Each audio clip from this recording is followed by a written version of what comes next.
venham a Israel para renderem graças ao nome do Senhor. Lá estão os tronos de justiça, os tronos da casa de Davi. Orai pela paz de Jerusalém. Sejam próximos os que te amam. Reine paz dentro de teus muros e prosperidade nos teus palácios.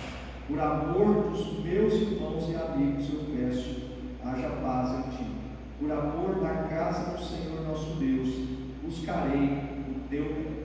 Amém, queridos?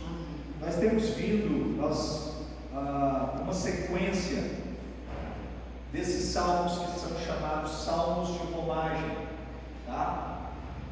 Que salmos são esses? Volto a repetir, por conta de algumas pessoas que talvez ainda não ouviram essa parte. Eram salmos que o povo de Deus cantava quando ia para Jerusalém celebrar a Deus no templo ou no tabernáculo que ficava ali em Jerusalém. Então, queridos, enquanto eles saíam de suas casas, eles moravam em várias outras cidades. Haviam 3 festas no ano: a festa da Páscoa, festa do Pentecoste, festa do Tabernáculo. Essas 3 festas eram celebradas no templo ou no tabernáculo de Jerusalém, que ficava em Jerusalém. Então o povo judeu, o povo hebreu, saía de suas cidades e iam caminhando. Era uma romaria. Milhares de judeus faziam essa peregrinação todos os anos. Então esses salmos eram cantados enquanto o povo ia caminhando. Eles cantavam a sua fé, aquilo que eles acreditavam. Então, são, se não me engano, 15 salmos de peregrinação. 15 cânticos de romagem. Esse aqui é o cântico de Davi. E por que esses salmos eles são importantes para as nossas vidas? Porque nós precisamos nos lembrar que, em aspecto mais abrangente, nós também somos peregrinos. Nós já falamos sobre isso aqui. Estamos apenas passando por esse mundo.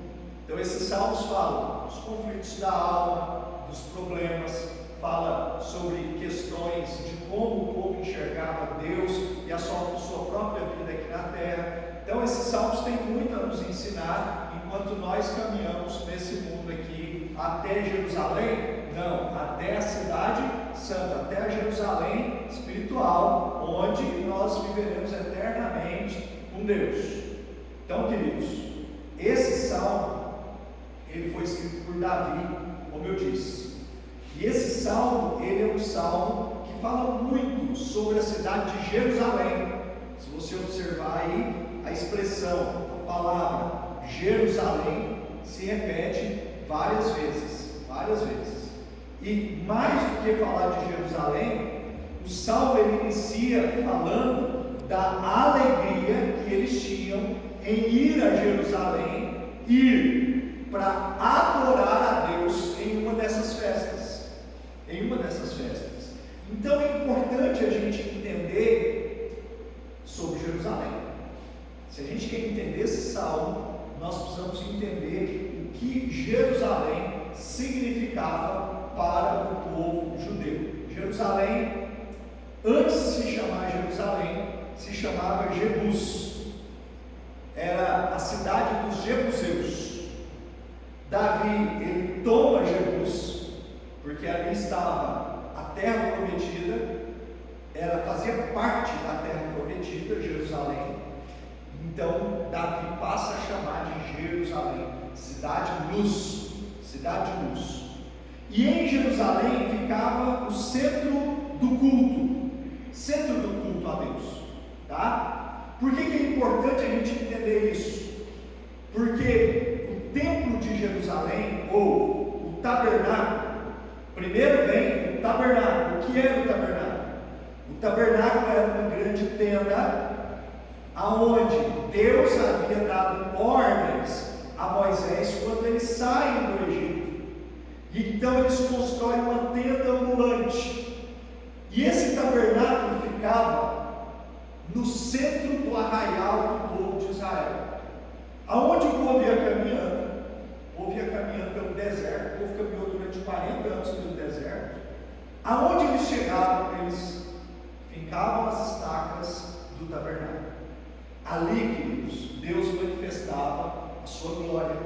ali Deus manifestava os mandamentos, ali Deus dava suas ordens ao povo. Quando Deus dizia, agora nós vamos sair, lembra da coluna de nuvem, a coluna de fogo, que ficava constantemente, então a coluna se movimentava, o povo entendia que eles tinham que ir seguir após Deus, então eles desmontavam o tabernáculo, e aonde eles iam, eles montavam novamente o tabernáculo. Quando Davi assume Jerusalém e transforma Jerusalém na capital do povo hebreu, o que eles fazem?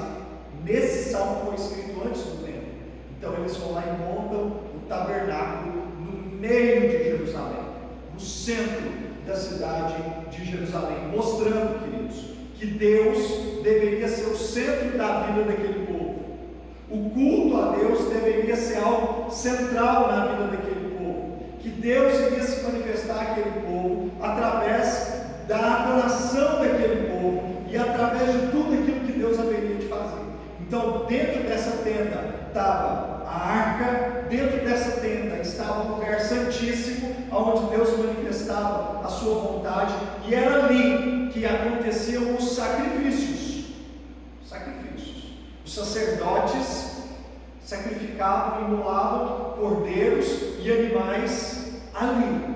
Então Jerusalém era o centro da adoração. Não se podia adorar a Deus em nenhum outro lugar, a não ser nos cultos familiares. Mas fora isso, o culto público, ele era feito na cidade de Jerusalém, ali no tabernáculo. Também, queridos, Jerusalém se tornou a capital do reino. Era lá que estava o trono de Davi. Era lá. Então lá de Jerusalém é que vinha o julgamento do povo. É de Jerusalém que aconteciam as ordens. É de Jerusalém que toda a vida política acontecia. Jerusalém era uma cidade que estava sobre um monte, cercada de muros, com várias portas. Por isso, queridos, o versículo 1 diz assim: alegrei-me quando me disseram, vamos à casa do Senhor. Quando eles dizem isso, eles estão dizendo, olha, chegou o tempo, chegou o dia de nós irmos a Jerusalém, adorar a Deus, seja no tabernáculo no início, depois seu filho Salomão, filho de Davi, constrói o templo, mas era uma grande alegria para o povo de Deus ir para a casa do Senhor, adorar a Deus. Eles ansiavam por isso. Olha só, queridos, haviam 3 festas por ano, e aqui nesse salmo nós temos a manifestação da alegria de um povo que tem a oportunidade de ir a Jerusalém, ir a uma cidade. Isso era penoso, levava dias para que isso acontecesse, e eles iam ali para adorar a Deus. Eles reuniam amigos, reuniam a família, e todos juntos chamavam os filhos, montavam caravanas e iam para Jerusalém adorar a Deus. 3 vezes por ano, em 3 festas: Páscoa, Pentecostes e Tabernáculo. Chegando lá, queridos, havia a adoração. Eles rendiam graças ao Senhor, como nós podemos ver aí no versículo 4, como convém a Israel para renderem graças ao nome do Senhor. Davi havia organizado corais, enquanto os sacrifícios eram feitos, havia louvor e adoração ao nome de Deus. Ali, queridos, eles depositavam os seus dízimos de todas as suas colheitas. Ali, queridos, eles cantavam louvores, se reuniam com os amigos, havia espaço para que eles pudessem comer e celebrar o nome de Deus 3 vezes por ano. Alegria por estar juntos com os irmãos, por poder ir à igreja celebrar o nome do Senhor. Olha que privilégio nós temos. Hoje, queridos, nós podemos nos alegrar, estar junto com os irmãos, celebrando o nome de Deus, no mínimo 2 vezes por semana. 2 vezes por semana. E diga-se de passagem, queridos, Eu acho muito estranho quando cristãos começam a negligenciar o culto. Quando cristãos começam a negligenciar o culto e não sente mais essa alegria, é porque tem alguma coisa muito errada na alma do cristão. Normalmente é o primeiro sintoma de esfriamento espiritual e distanciamento da presença de Deus.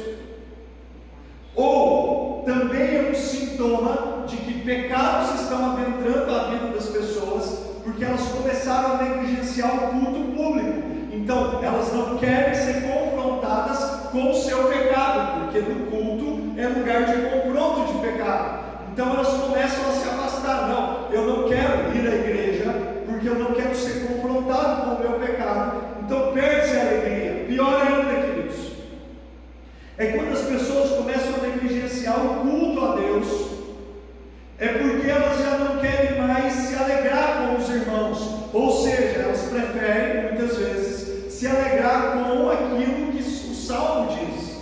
O Salmo 1 diz, quando o Salmo 1 diz assim: bem-aventurado o homem que não anda no conselho dos ímpios, não se detém no caminho dos pecadores e nem se assenta na roda dos escarnecedores. Ou seja, eu não quero conviver com o povo crente, mas o meu prazer está em conviver com os incrédulos e com aqueles que escarnecem de Deus. Então, queridos, presta atenção. Esse povo se alegrava porque eles iriam à casa de Deus para adorar a Deus e buscar a presença de Deus sobre suas vidas. Essa era a grande alegria desse povo. Observe, queridos, o salmista ele vai desenvolvendo essa ideia. Versículo 4 ele diz, nós já falamos: para onde sobem as tribos do Senhor, como convém a Israel. E aí ele diz o seguinte: para renderem graças ao nome do Senhor. Aí ele diz no versículo 5: lá estão os tronos de justiça, os tronos da casa de Davi. Ou seja, era de lá que emanava todo o poder político que regia o povo. Davi era o rei. No versículo 6 ele diz o seguinte: orai pela paz de Jerusalém, sejam prósperos os que te amam. Interessante. Ele é como se ele estivesse olhando para os amigos, dizendo: vamos orar pela paz. Ele diz: reine paz dentro dos teus muros e prosperidade nos teus palácios. Por que ele diz isso, queridos? Porque Davi era um homem de guerra. Davi era um rei e era um guerreiro. Então havia muitos povos que invadiam constantemente, como os amonitas, os filisteus, os sírios, invadiam constantemente Israel e guerreavam contra Israel. E observe, o versículo 7 diz: reine paz, para que haja o que? Prosperidade, porque sem paz o povo deixa de prosperar. Sem paz não tem como a gente cultuar Deus nas festas que Deus manda a gente cultuar. Então vamos orar para que haja paz dentro e fora dos muros de Jerusalém. E ele vai dizer por quê. Por amor dos meus irmãos e amigos eu peço: haja paz em ti, haja paz. Então, queridos, ele ora pela paz em Jerusalém. E depois ele vai dizer: por amor da casa do Senhor nosso Deus, buscarei o teu bem. Olha só, ele ora, mas ele fala: eu também farei alguma coisa para que haja paz em Jerusalém. Que coisas são essas? Primeiro, ele iria continuar sendo fiel, indo a Jerusalém, cultuar a Deus em todo o tempo. Ele iria entregar os dízimos de tudo aquilo que ele produzia, enquanto ele trabalhava. Depois, queridos, se preciso fosse, ele iria proteger a cidade de Jerusalém, se preciso, com a sua própria vida, Então, basicamente, é isso. Esse salmo, ele está falando a respeito disso. Aí você pergunta: o que isso serve para a minha vida? Eu estou aqui 2.800 anos depois que esse salmo foi escrito. Para quê? Como que eu vou aplicar isso aqui para a minha vida? Queridos, aqui tem algumas questões extremamente importantes para as nossas vidas. Vamos lá, queridos. A gente precisa entender algumas coisas. Hoje, nós não precisamos mais ir a Jerusalém adorar a Deus. Hoje, nós não precisamos do tabernáculo nem do templo para adorar a Deus. E a gente precisa entender o porquê disso. Onde foi que virou essa chave? Essa chave vira justamente quando Cristo Jesus vem a esse mundo, vive aqui, e esse é o evento máximo da história da redenção para o povo de Deus. E aí, queridos, tem um texto que vai nos mostrar isso de forma muito clara. Está lá em Colossenses capítulo 2, a partir do versículo 16, que diz assim, quem escreve isso aqui é o apóstolo Paulo. Diz assim: ninguém vos julgue por causa de comida, bebida, dia de festa, lua nova ou sábados. Presta atenção, tudo isso aqui fazia parte do calendário judaico. Então ele está dizendo, olha, que ninguém te julgue por conta daquilo que os judeus faziam e agora a gente deixou de fazer no Novo Testamento. Ele vai dizer, porque tudo isso tem sido sombra das coisas que haviam de vir, porém o corpo é de Cristo. Vamos entender o que Paulo está dizendo aqui. Paulo está dizendo que tudo seria sombra. Aqui tem pouca sombra por conta da posição das luzes, mas suponhamos que tivesse uma sombra muito forte aqui atrás de mim, tá? E projetasse a minha sombra aqui, naquela parede lá. E de repente o Charles viesse caminhando, eu não estou vendo o Charles, ele viesse caminhando atrás de mim, eu veria a sombra de alguém. Eu não conseguiria identificar esse alguém no primeiro momento, porque eu estaria apenas vendo a sombra. Talvez eu nem conseguiria discernir se fosse um homem ou uma mulher. Mas à medida que Charles viesse se aproximando, ele parasse do meu lado, eu olhasse e diria, é o Charles. Se ele parasse na minha frente, eu conseguiria descrevê-lo com perfeição. Conseguiria falar a roupa que ele está usando, o tênis, a cor dos olhos, a cor do cabelo. Por quê, queridos? Já não é mais uma sombra.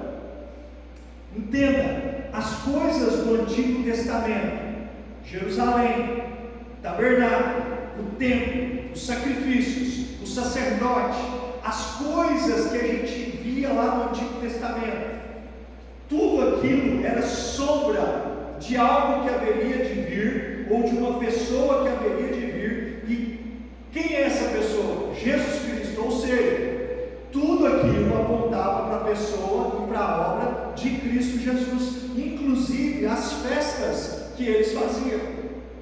Tudo apontava para Cristo Jesus como o único e suficiente Salvador que haveria de vir a esse mundo. Então, queridos, vamos entender algumas coisas. Jerusalém não é mais o centro religioso do mundo. Não é. E por que eu faço essa afirmativa? Porque quando Jesus teve um encontro com a mulher samaritana, ele diz, olha, não é nem nesse monte e nem lá em Jerusalém que vocês vão adorar o Pai, mas os verdadeiros adoradores adorarão o Pai em espírito e em verdade. Presta atenção nisso. Então o que Jesus está dizendo? Olha, mudou. Nós não precisamos mais ir a Jerusalém, porque a partir de agora os verdadeiros adoradores adorarão o Pai em espírito e em verdade. Porque tem gente até hoje achando que há algo especial em Jerusalém, algo especial no povo judeu. Não, queridos, é um povo que precisa se render aos pés de Cristo, como qualquer outro povo que ainda não conheceu o Evangelho de Cristo Jesus. Portanto, queridos, é necessário que a gente entenda essas coisas. Templo, o povo tinha que ir ao templo ou ao tabernáculo para adorar a Deus. Porém, queridos, o que a Bíblia vai dizer a respeito do templo? Eu quero ler apenas um versículo que está lá em 1 Pedro, fica depois de Tiago, 1 Pedro capítulo 2, versículo 5. 1 Pedro, capítulo 2, versículo 5. Diz assim: também vós mesmos, como pedras que vivem, sois edificados casa espiritual, para ser de sacerdócio santo, a fim de oferecer sacrifícios espirituais agradáveis a Deus, por intermédio de Jesus Cristo. Vamos mais um texto. Efésios capítulo 2, versículo 20. Observe o que está aqui em 1 Pedro antes, queridos. Diz: sois edificados casa espiritual. Casa espiritual. Ou seja, Deus ele não habita em templos feitos por mãos humanas, mas a partir do Novo Testamento, cada crente se tornou templo e habitação de Deus. Deus se manifesta na vida de cada crente. Queridos, nós vamos embora daqui a pouco. Deus não vai ficar aqui. A gente usa umas terminologias, né? Vamos à casa de Deus. São terminologias perigosas, porque parece que Deus mora aqui. Não, queridos. Casa de Deus é onde os crentes estão reunidos. Se nós estamos reunidos numa chácara e adorando a Deus, ali é casa de Deus. Se nós estamos reunidos num teatro, ali é casa de Deus. Se nós estamos reunidos numa fazenda, num sítio, ali se torna casa de Deus, porque os crentes estão reunidos ali e Deus habita a nossa vida.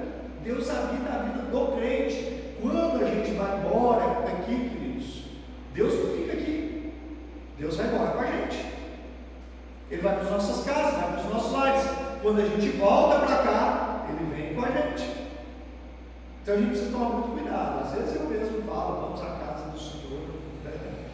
Entenda, alegrei-me quando me disseram: vamos à casa do Senhor. Isso era lá no Antigo Testamento. Hoje, queridos, Deus ele habita a vida de cada crente através da ação do seu Espírito Santo. Então a gente precisa tomar muito cuidado. Efésios capítulo 2. Efésios capítulo 2, a partir do versículo 20. Olha o que vai dizer: edificados sobre o fundamento dos apóstolos e profetas, sendo Ele mesmo, Cristo Jesus, a pedra angular. Pedra angular é a pedra principal que segura a construção. E ele vai dizer: no qual todo edifício bem ajustado cresce para o santuário dedicado ao Senhor, no qual também vós juntamente estáis sendo edificados para a habitação de Deus no Espírito. Está vendo? Então, Paulo ele vai dizer aqui em Efésios, ele vai dizer que nós somos edificados para a habitação de Deus no Espírito. Então Deus não está mais no templo lá em Jerusalém. Não está. Até me parece, né, que construíram um templo novo de Salomão lá em Jerusalém. Não se engane, é turismo. Turismo. Aqui em São Paulo, Edir Macedo construiu o templo de Salomão. Não se engane, é turismo. A ideia é essa: que judeu que não quer conhecer uma réplica do templo de Salomão, vem já do mundo inteiro, queridos. Pagam para estar ali, fazer turismo. Deus não está nesses lugares porque são templos feitos de réplicas. Não, isso é um engano terrível que as pessoas têm na sua vida. E a cidade de Jerusalém? A cidade de Jerusalém, queridos, como nós já dissemos, Apocalipse vai dizer, Apocalipse capítulo 21, vai lá, rapidinho, Apocalipse capítulo 21, meu filho conseguiu rasgar bem essa página aqui, mas eu acho que eu sei o texto de cor. Vi novo céu e nova terra, o primeiro céu e a primeira terra passaram, e o mar já não existe. Vi também a cidade santa, a nova Jerusalém, que descia do céu da parte de Deus, ataviada como noiva, adornada para o seu esposo. Então ouvi grande voz vinda do trono dizendo: eis o tabernáculo de Deus com os homens. Deus habitará com eles, e eles serão povos de Deus, e Deus mesmo estará com eles, e lhes enxugará dos olhos toda lágrima, e a morte já não existirá. E aí ele continua dizendo. Então presta atenção, a Jerusalém aponta para algo muito maior, que é aquela Jerusalém celestial, onde nós viveremos eternamente na presença do nosso Deus. Então presta atenção, Deus. Perceba que nós precisamos tomar muito cuidado para não sermos literalistas com relação a muitas questões que nós vemos no Antigo Testamento. Por que é importante a gente pensar nisso? Porque a gente precisa desmistificar muitas coisas que as pessoas estão mistificando nos dias de hoje. Eu te dou exemplo. Tem gente que vai para Jerusalém, né, viajar. Aí chega lá, a primeira coisa, ele acha que tem que ser batizado no Rio Jordão. Aí vai lá no Muro das Lamentações, arranca um pozinho lá do Muro das Lamentações e traz para casa, coloca no vidrinho, porque acha que tem algum poder naquilo. Ou então, queridos, ele, sei lá, pega pedrinha das ruas de Jerusalém, ou potinho de água do Rio Jordão, traz para casa para passar. Que isso, queridos? Que coisa esquisita, né? Que a gente vê acontecer nos dias de hoje. Por quê, queridos? Porque isso não significa mais nada. Nada. Não há poder nessas coisas, tá? Não há. E as pessoas pensam que é algum tipo de poder, porque a Bíblia fala de Jerusalém. Não, queridos, isso já passou. Era o que? Sombra de quê? De algo muito maior que haveria de vir. Jesus Cristo. Uma vez que Jesus Cristo veio, essas coisas perderam por completo o seu sentido. E a gente precisa tomar muito cuidado com essas questões, tá? Então, tome muito cuidado. Hoje é um movimento muito grande de cristãos que estão indo atrás de movimentos judaizantes. Já viu pastores em algumas igrejas que usam roupa normal, esqueci o nome que se dá, aquelas vestimentas do Antigo Testamento, né? Usam estolas sacerdotais. Qual o sentido disso? Esses dias eu vi a comemoração da Páscoa de uma igreja de Goiânia, que eu fiquei assim, falei, qual o sentido disso, né? O pessoal sentado como se fossem judeus, comendo ervas amargas e comendo pão sem fermento. E nós até meditamos aqui, né? Ensinamos que a Páscoa para nós é a ceia. A Páscoa, Jesus, ele disse que essa é a nossa Páscoa. Nós celebramos Páscoa todo mês. A gente não precisa seguir o ritual da sociedade de ter uma época para celebrar a Páscoa. Não, queridos. Nós celebramos a Páscoa todos os meses quando nós tomamos a Santa Ceia. E eu fiquei chocado lá, o pessoal trazendo esse movimento, esse tipo de celebração, que nada mais é do que algo do judaísmo. Então, pessoas querem trazer aspectos do judaísmo para a religião de hoje. Guarda de dias, guarda de sábados, costumes. Falei, daqui a pouco vão reinaugurar os sacrifícios. Daqui a pouco. Está indo de um jeito que daqui a pouco eles vão colocar, ao invés do culto, um lugar de sacrificar cordeiros. Só está faltando isso. Então nós temos que tomar muito cuidado com esse tipo de movimento que tem surgido no meio da igreja, porque esse tipo de movimento ele é contrário às Escrituras e completamente contrário à visão do Novo Testamento. Tá? Nós não desprezamos em nada o Antigo Testamento, porém nós não podemos deixar de ver o Velho Testamento como sombra de Cristo Jesus. Uma vez que Cristo veio, muitas coisas caíram em desuso, como nós vimos aqui. Tá? Desuso. E é extremamente importante a gente entender isso. Depois, para a gente terminar, nós precisamos nos alegrar por estarmos na casa do Senhor. Eu não sei como é que está a sua vida, tá? Conheço a vida de alguns aqui, não de todos, tá? Mas se você não tem tido alegria em estar na casa do Senhor, você precisa, primeiramente, pedir perdão a Deus. Segundo, você precisa se reconciliar com o Senhor. Falar assim, Senhor, me ajuda a me alegrar na comunhão dos irmãos, me ajuda a ter prazer nas coisas do Senhor, porque esse salmo é esse salmo que nos leva a pensar nisso. Alegrei-me quando me disseram, vamos à casa do Senhor. Me ajuda, eu quero estar lá na comunhão, quero